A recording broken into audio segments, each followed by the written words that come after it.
is the future.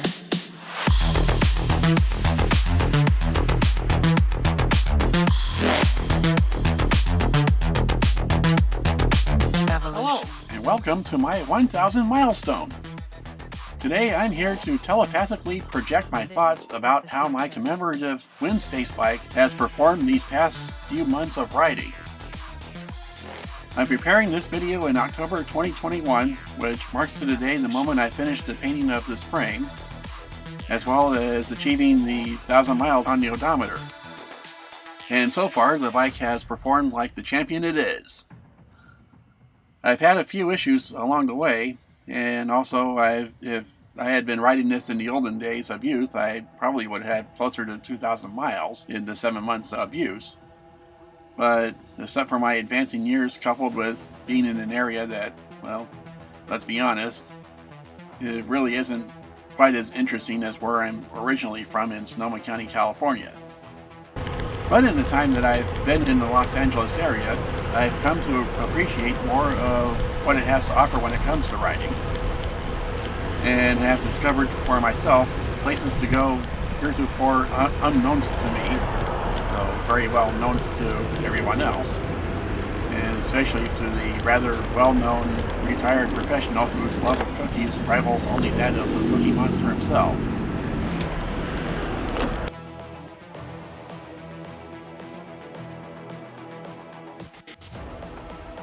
In the mileage put on my steed, I've cleaned and waxed the frame at least 3 times, and I've also cleaned and re-lubed the chain at the same time.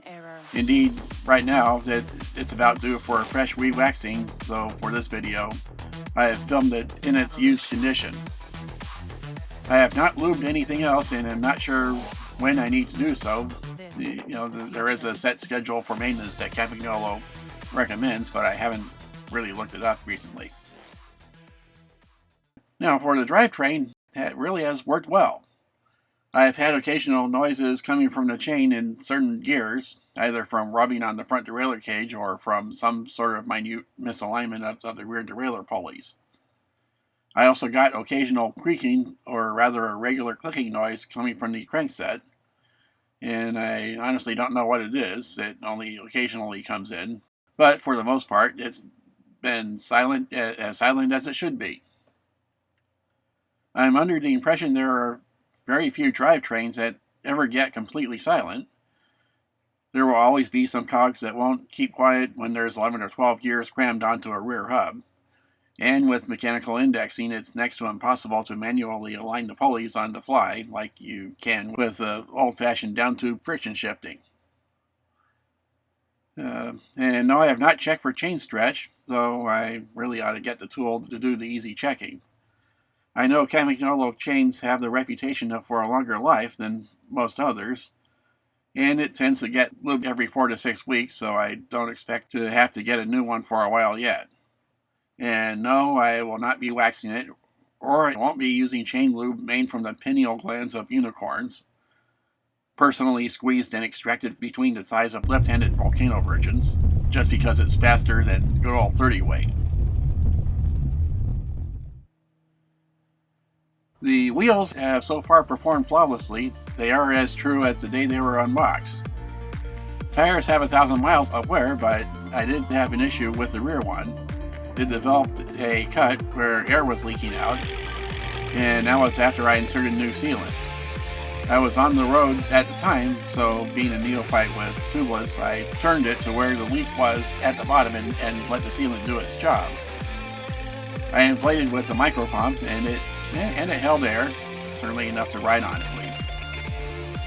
But I wasn't sure how long I had to wait for the sealant to harden up at the cut, and as it was 100 degrees or 40 C with no shade, I wasn't about to wait out there, so I started riding back to my shop where, and that was when the air started coming back out, along with a good amount of sealant.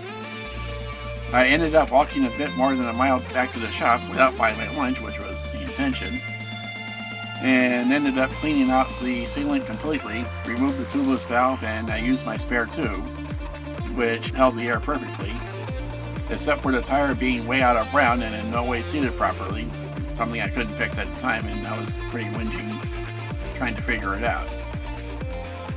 I've always used ordinary tires and tubes when I wasn't using tubulars, and never had a problem with how round they ended up once inflated, so to me it felt pretty unusual to be so out of round like that.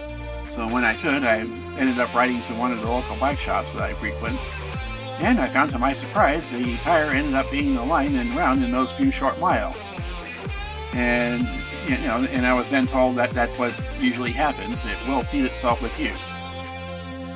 I was happy that I hit upon the solution by a happy accident, and I've had no problem with it since, and have decided that once the front tire needs new sealant, or if I get it in tubeless trouble, then I will use a tube for that one as well, and I will not be using tubeless again. And I figure that it's best to go with what I know. And with over 50 years of using tubes and tires, I really don't want to change. Not anymore. Of course, the next step would be to get lighter, non-tubeless tires and latex tubes. I figure I can gain at least 1 watt with those, and lose half a kilo on the weight of the bike. The braking has also been flawless, with only the occasional squealing on longer descents. I know a lot of front brake people grew the day disc brakes came to be so common on new bikes, but right now I really swear by them. So I'm not sure how long a set of brake pads lasts, or how the magic works where I still have exactly the same lever pull with more worn pads as I do with new ones. But so far I've been really happy with this. And I know I won't be wearing away the rims anytime soon.